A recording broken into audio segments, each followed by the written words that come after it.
Welcome to the deep dive. Today we're taking a journey into Iran, officially the Islamic Republic of Iran. It's a country with, well, incredibly deep ancient roots, amazing cultural contributions, and honestly, a pretty complex modern story.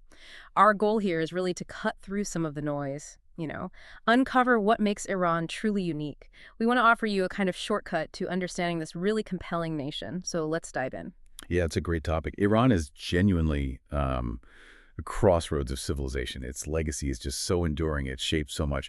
And geographically, it's quite striking. You have these huge mountain ranges, the Zagros and Alborz, then boom, the Dasht-e-Kavir Desert. Very stark contrast. Plus, its position on the Persian Gulf and Caspian Sea is key.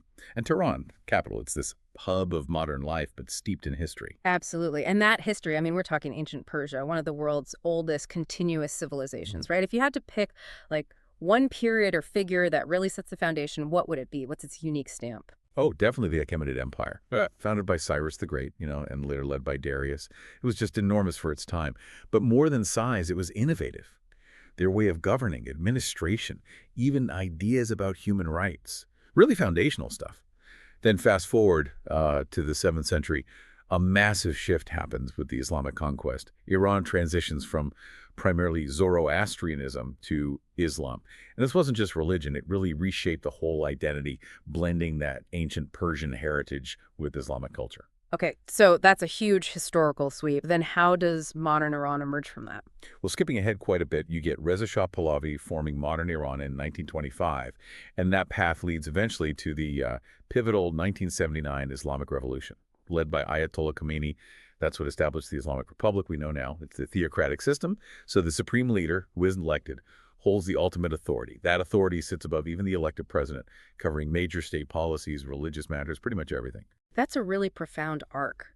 So how does all that rich history, that deep past, show up in Iran's culture today and its contributions, to the world? It's fascinating how it weaves together. The language itself, Persian or Farsi, carries millennia of, well, poetry. Think about Rumi and Hafez. Their poetry isn't just beautiful, it's deeply philosophical, mystical sometimes. Still read everywhere. It often carries social commentary too, even historical memory. And that intellectual depth, it carries through. Iran has a high literacy rate, significant work in science, nuclear research, engineering, medicine. Right, and the arts aren't just historical either. Not at all. Iranian cinema, for instance, is huge internationally. Directors like Asghar Farhadi, Abbas Kiarostami, they win global awards. Their films often explore these really human themes, sometimes subtly questioning societal norms. They really capture international attention. That blend of ancient and modern creativity seems key. What about the physical reminders? The buildings, the sites? Oh, absolutely. The UNESCO World Heritage Sites in Iran are incredible. You've got Persepolis, the ancient Achaemenid capital. The ruins are just monumental. They speak volumes about that empire. Or Nakushi Ashan Square in Isfahan. It's a masterpiece of Safavid design, a huge public square surrounded by these breathtaking mosques, palaces. Yeah. And the Golestan Palace in Tehran, it's opulent. Even the ancient city of Bam, despite devastation, shows this incredible resilience and heritage. And culturally, you can't forget Nowruz, the Persian New Year, celebrated right at the spring equinox. Ancient traditions alive today. So we've got this deep past, vibrant culture. How does that all connect with Iran's modern political and economic reality, especially, given its place in the world? That's the complex part, isn't it? How ancient greatness meets modern-day challenges. Like we said, it's an Islamic republic, that unique dual leadership, its economy, very rich in oil and gas. But it's heavily impacted by international sanctions. That's a major factor.